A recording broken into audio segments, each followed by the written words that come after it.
to the Tour Decarcerate Camden edition panel discussion. The goal of this event is to begin the process of linking Camden with Trenton, Jersey City, Paterson, and Newark so that we may be able to educate our residents on mass incarceration and to submit a holistic plan of action as a grassroots movement with the Decarcerate the Garden State. Quote from Gary C. Frazier Jr., founder of the Camden Comeback. Our keynote speaker today is Dequi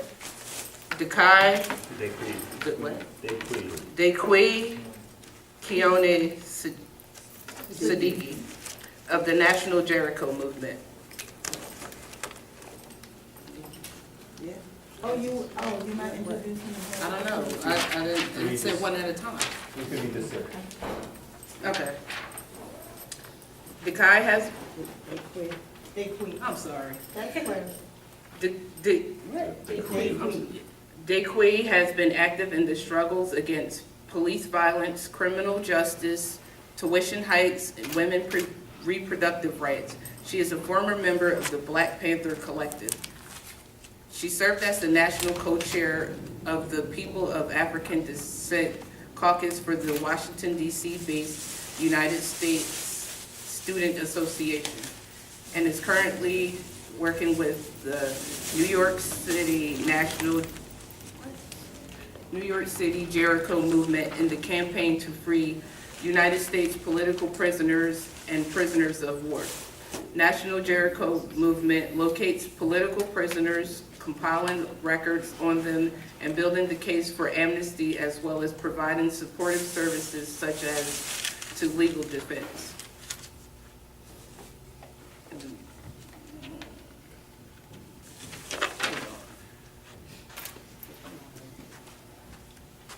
So what? That's good. You got it?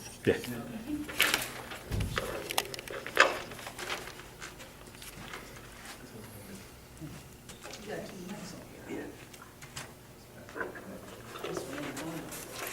Oh, okay, so I'm going first. Is that right? Do I have to have this mic so that you can record me, or, because I can speak? If you'd rather not have a mic, that's fine. Because everyone can hear me, right? Yes. I know how to project my voice. Well, thank you. Let me just start out by saying thank you for being here. I'm honored to have been invited to participate and spend this time with you. As the introduction was made, I work on behalf of U.S. held political prisoners and prisoners of war. Anybody in here know what a political prisoner is? Okay, can you just, what is a political prisoner? Someone who's held for their political beliefs rather than any actual crime. Great, right? And so while this is a country that talks about freedom and democracy and the land of the free, there are people who are in prison because of their political beliefs, right? And the stances that they take. And then there are prisoners of war. And prisoners of war are people who are held as combatants because they were involved in military actions against the United States in the fight for liberation for oppressed people. So black people, Puerto Rican, anti-imperialists, white political prisoners, Native American, indigenous political prisoners, prisoners of war. And so a lot of times people don't know that there are political prisoners in this country because this country denies their existence, because they teach that we're free. They teach that, people don't have to fight for freedom because you already have freedom. But the truth is, as Dr. John Henrik Clarke said, especially as a woman of African descent that's born, I'm African, I'm born here in America, so I'm an Americanized African and indigenous woman, right? But we came here as Africans, we came here as political prisoners because my ancestors, my grandmother's grandmother's grandmother didn't ask to be here. She came here because she was kidnapped and put on slave ships where people were taken across to the Americas to work for enforced labor and to build the wealth of this country. And as a descendant of indigenous people, the same thing, right? Indigenous people were murdered, slaughtered, pushed off their land, pushed into concentration camps, reservation camps, while the very fact that we call this the state of New Jersey was an act of war that was committed against the indigenous people. So from 1492 until 2015, there has been a state of war against people who have been oppressed, Black and African, New African, and indigenous people. And so working with the Jericho movement, those are the people that I represent. I'm also married to a former U.S. held political prisoner of war, Sekou Odinga, who thankfully just recently came home after 34 years in prison. He was a member of the Black Panther Party and the Black Liberation Army. He was released on November 25th after our campaign. We had a campaign for his freedom, and we have two members of the Sekou Odinga Defense Committee here with me, where we fought and raised funds to take his challenge into the courts for his release. So I have information up here that I hope that people will be interested in gathering. But I speak about U.S. held political prisoners and prisoners of war in the context of mass imprisonment, because it's so important for people to understand that mass imprisonment is not new. It began, as I said, when the colonizers came, and when they pushed Cherokee people off the land from North Carolina and Virginia and made them walk up to Oklahoma, what we call the Trail of Tears, right, and put them on reservation concentration camps, that's mass imprisonment. When you take people from their home in Africa and you put them on slave plantations in Mississippi and New Orleans and North Carolina and Georgia and in New York State, where I come from, because slavery existed in New York State, that was mass imprisonment, because it confined the movement of people. It constricted their freedom, their self-determination. And so mass imprisonment is not new, right? However, we've always had what has happened. Why we talk about political prisoners is because when we were kidnapped, we resisted. So from those slave ships that we were kidnapped and put on to those plantations, we resisted. And what this government has done is criminalize resistance. And so in criminalizing Black resistance in particular, that is what has led to the criminalization of Black revolutionaries and radicals and why they are in prison. So what I was going to do was share with you some of why we contextualize political imprisonment in the discussion of mass imprisonment. I wrote, with my husband Sekou Odinga, we wrote an essay that was added into this journal called Socialism and Democracy: The Roots of Mass Incarceration in the U.S., Locking Up Black Dissidents and Punishing the Poor. It's edited by Mumia Abu-Jamal, who is a political prisoner who had been on death row for 30 years, is now in general population, but still in prison, right? And Johanna Fernandez. So I want to just share with you. I'm not going to read the whole thing, but I want to share with you some of what I've written, what we have written to contextualize this discussion, because political imprisonment is not often a part of the discussion around mass imprisonment. Quote, "America means prisons," end quote, said Black nationalist Pan-Africanist leader Malcolm X in a television interview some 40 years ago. It wasn't crime he was talking about. A similar sentiment was shared by Frederick Douglass little more than a century before, when he questioned the form America's peculiar institution of slavery would take in the years and centuries following its formal abolition. Today, in federal and state prisons across the country, America holds upwards of 2.5 million men, women, and children, dozens of political prisoners and prisoners of war from the progressive revolutionary movements of the 1960s, 70s, and 80s, thousands of new African, Black, Iraqi, Afghani, Pakistani, and other Muslim nationals imprisoned under Homeland Security, the Patriot Act, immigrants, environmentalists, animal rights, and technology information activists. This so-called land of the free is home to the world's largest prison population. Only 4% of the world's population, yet a grotesque 25% of the world's prisoners. Number 1 when it comes to prisons, and 43 when it comes to education. For the descendants of enslaved Africans, mass and political imprisonment is neither new nor a 30-year phenomenon, but a practice rooted in centuries of capitalism, imperialism, and colonialism, beginning with the transatlantic slave trade, continuing through post-Reconstruction, peonage labor, convict leasing, Jim Crow apartheid, right through the so-called war on poverty that led to the war on black liberation, into the so-called war on drugs, and now the so-called war on terror. It is this history that led revolutionary Pan-Africanist Kwame Ture to respond, quote, "I was born in prison," end quote, when asked if he was concerned about going to prison. Both Malcolm and Toure's statements are indicative of the generations deep oppression and repression experienced by millions of poor and working class black men in a system that perpetuates mass and political imprisonment and exposes the hypocrisy of its constitution and the mythology within the Declaration of Independence.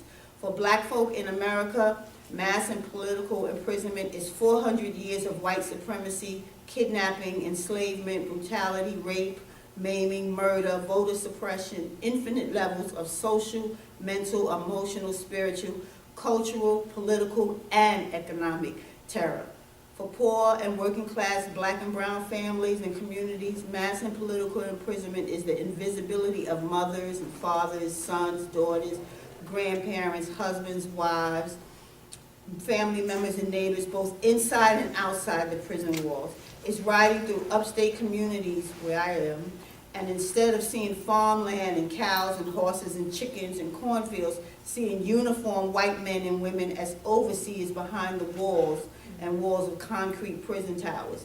It's the marginalization and frustration of the formerly imprisoned on parole, probation, and or performing community service who realize that they lack the race and class resources to avoid going back in.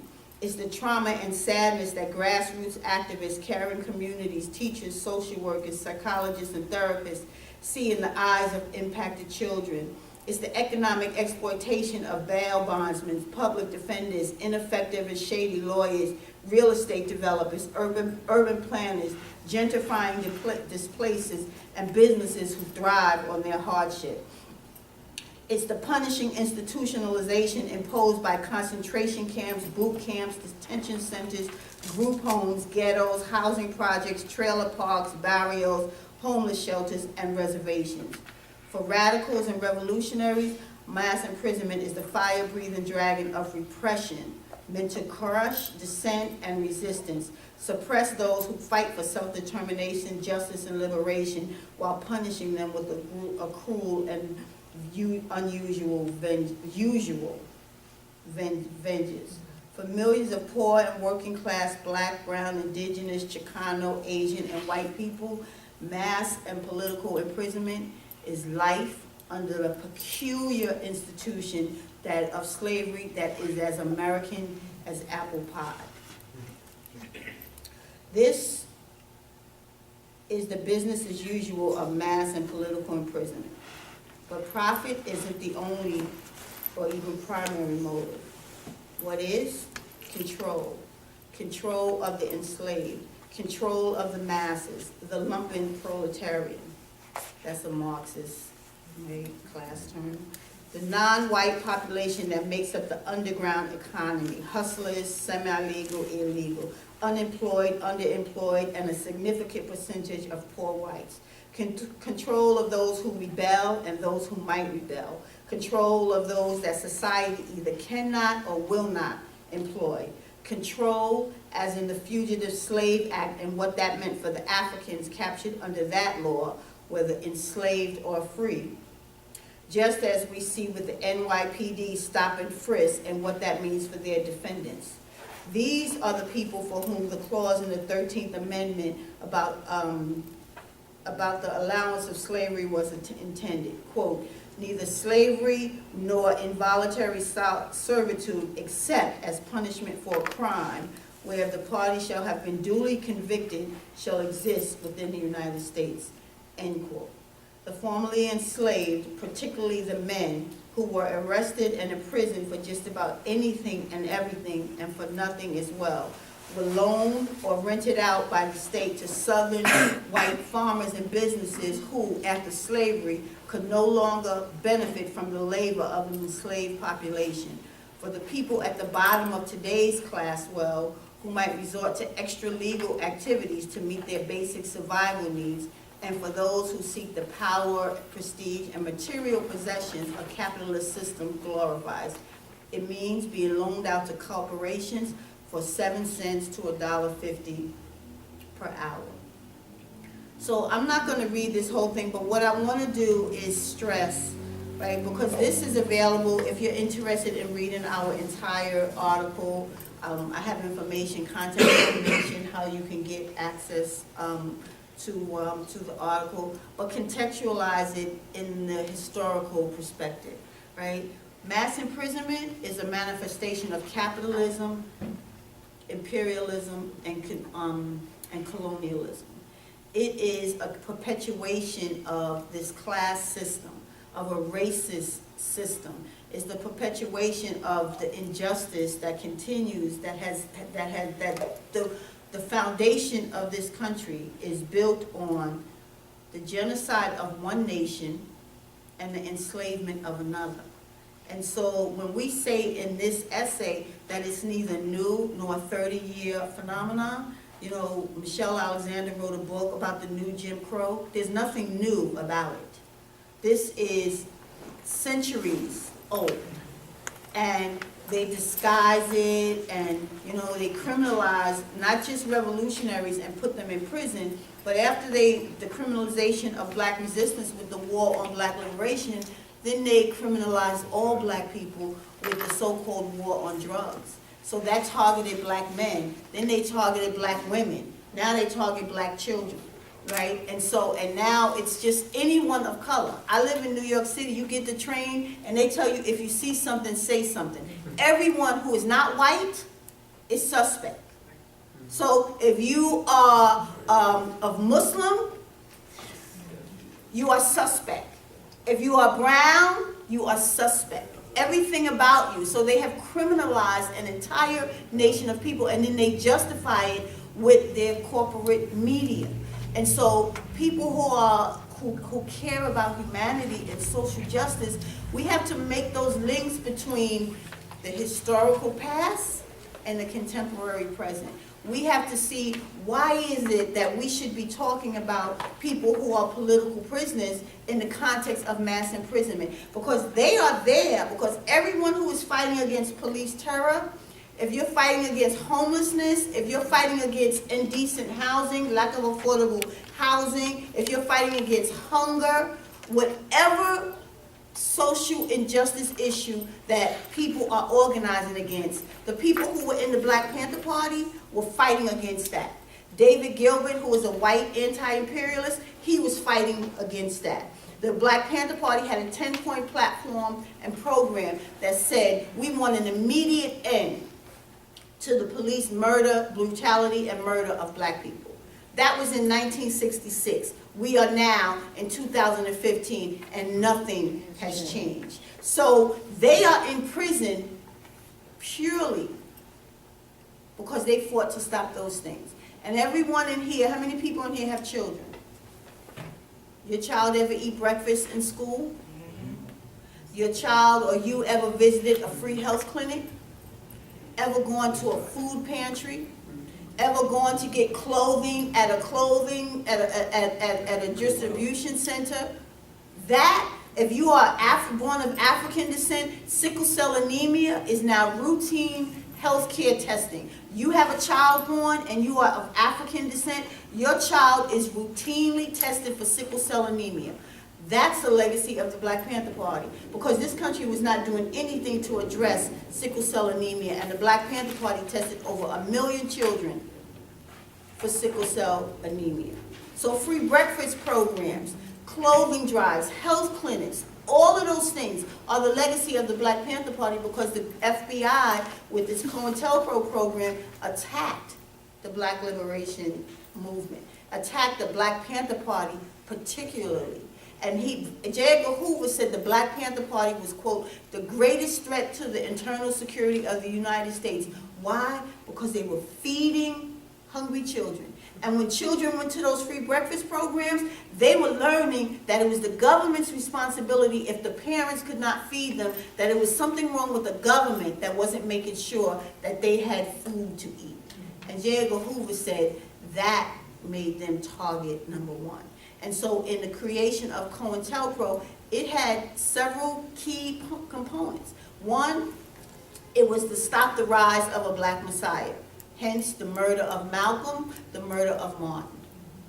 It was to prevent the Black Panther Party or Black militants from gaining any respectability, discredit them everywhere. So what they do, they started their smear campaign with their corporate media. And even today, in the history books or even Hollywood movies, people have no idea. They think that the Black Panther Party hated cops, were quote, cop killers, that they just was on a vengeance against white people.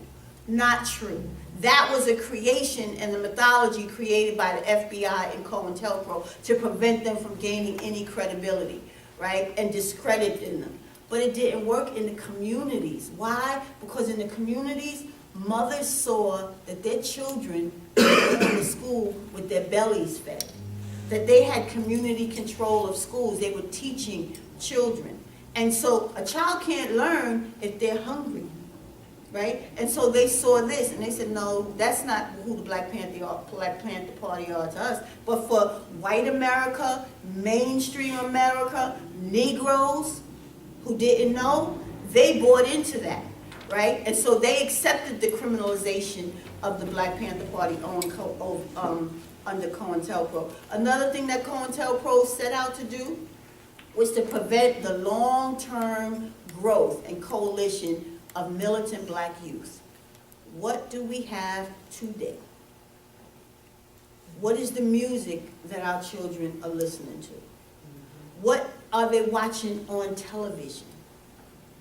What do they go to school, these schools that miseducate them, right? So the destruction that we see, that what we are living today is nothing but a manifestation of what began in 1492.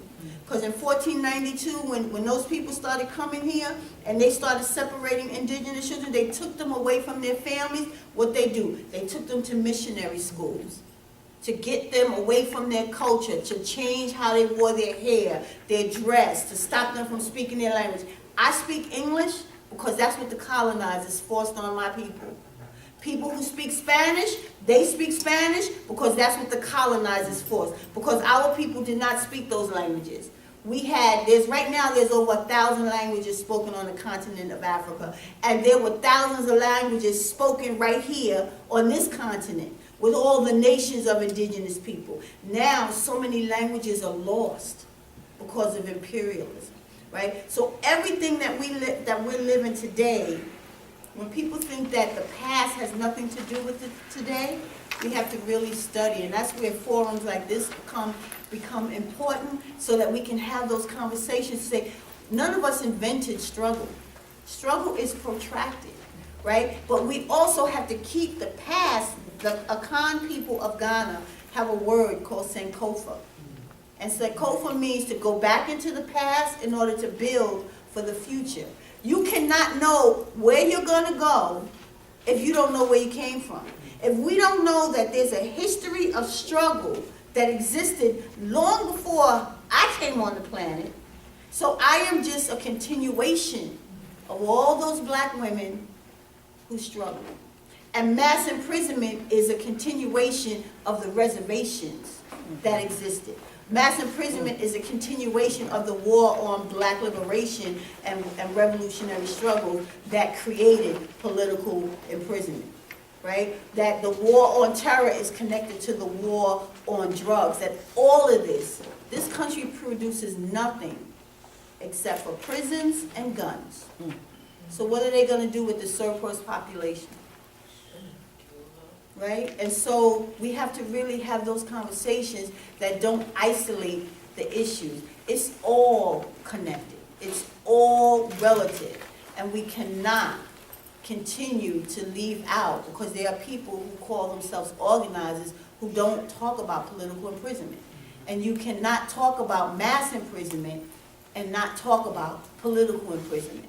Because James Baldwin said, and we have these on the cards, if they come for morning, they're coming for me at night.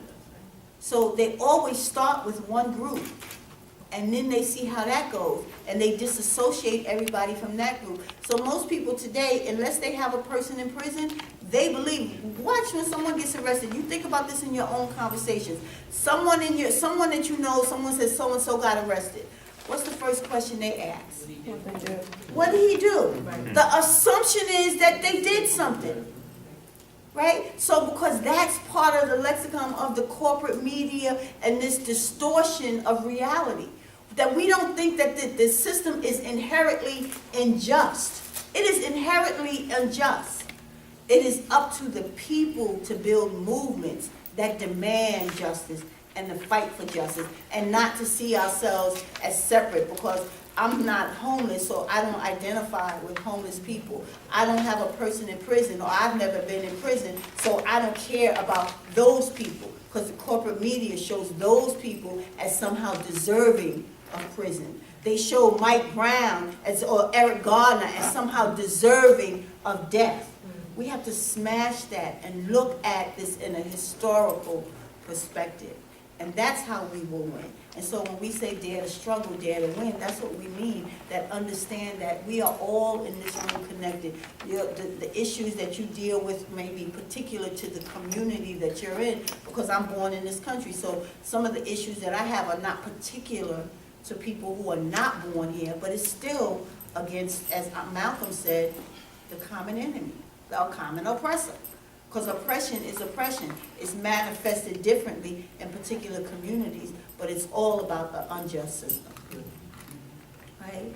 So I'm sure I left out a whole bunch of stuff. I don't know what, if you have questions, I don't know if we'll have time for questions and answers. But we represent also the Sekou Odinga Defense Committee. I have business cards up here. These you're willing to take because it just talks about the criminalization of black resistance. We have a project of, if you're interested, this is one of our fundraising projects, a CD compilation that's spoken word and poetry and hip hop. That was because we're continuing to raise funds because we still have to fight my husband's case. This is a Freedom Made Free tribute to the Black freedom struggle and Black and New African political prisoners of war, and so that's a donation. So feel free to ask me anything and take our information to get in contact with us. So, and maybe if there's some questions afterwards. Well, we're going to hold the questions to the end of this. Thank you. Thank you.